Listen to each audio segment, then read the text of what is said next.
The 1950s and early 1960s were a period of growth and change in the OT field. People during this era were still experiencing some of the effects of the Great Depression, which occurred from 1922 to 1939.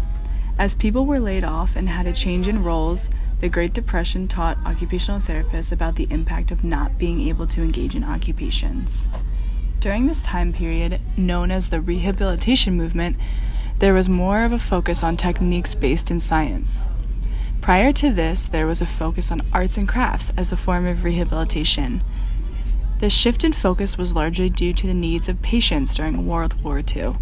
This era consisted of medical miracles in which patients suffered from traumatic brain injuries, spinal cord injuries, and amputations. The use of prosthetics and orthotics became a part of OT practice. Occupational therapists began to use their skills to help these patients using a more scientific approach and became more linked to the medical field. There were ways in which the events of the time had a positive impact on the field, but there were challenges as occupational therapy was expanding at a rate that was difficult to keep up with for a profession that did not yet have an identity.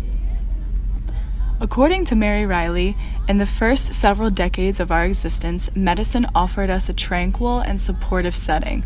Our literature reveals that physicians tended to nurture the development of our schools and clinics. In these earlier times, we were helped to meet the challenge of contributing to the ongoing medical scene. The last several decades, however, have put excess stress for expansion upon a profession whose role had been barely defined. Occupational therapy as a profession started to serve individuals with mental illness and physical disabilities. Therefore, the need for OTs increased. Since the demand for occupational therapy was high and there were not enough occupational therapists due to educational requirements, a new role was designed to assist the demand. This new role is known as the Certified Occupational Therapy Assistant, which was created in 1956. The inherited occupational therapy hypothesis passed on by the early founders states that man, through the use of his hands, as they are energized by mind and will, can influence the state of his own health.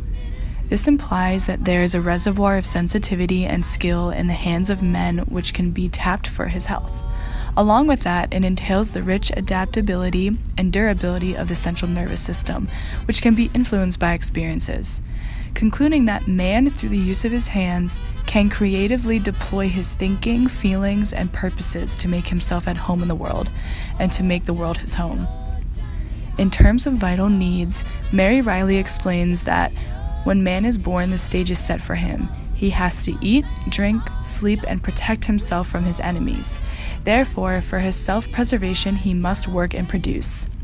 As Erich Fromm, a psychologist, states, work is a physiologically conditioned need, and therefore a need to work is postulated as an imperative part of man's nature. The question of, is occupational therapy a service vital and unique enough for medicine to support and society to reward, was tested through whether a need to accumulate substantial knowledge about human productivity and creativity will be recognized and acted upon in our schools and clinics. Mary Reilly relays that, until now, our attention has been preoccupied with the medical science, which supports the application of our craft knowledge to medical conditions. One impactful message that could be brought up from Mary Reilly is to show how OT optimizes the quality of life activities to someone who needs this type of therapy, and how this profession has evolved since its beginning stages and through different environments and settings. During her lecture, she states, "We belong to a profession that requires the mind to look at the history of a man's achievements throughout civilization. It requires the spirit to respond to the wonders of what man has accomplished with his hands. It gives us a mandate to apply this knowledge and more to help man influence the state of his own health. We serve society's need for action. Without that, our profession could die out and a new profession could evolve from the ever-changing demands from society. Our profession as occupational therapists serves a need people have that medicine cannot fully cure. As humans, we have a drive to work and a need for action, which occupational therapists help fulfill. For Mary Reilly, this impact comes from the fact that man has a vital need for occupation, and that his central nervous system demands the rich and varied stimuli that solving life problems provides him.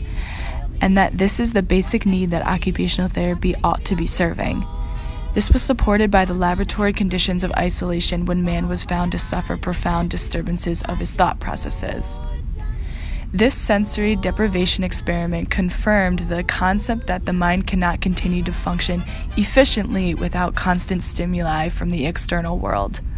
The role of occupational therapists is just as important from when it was while it was evolving into what it is today.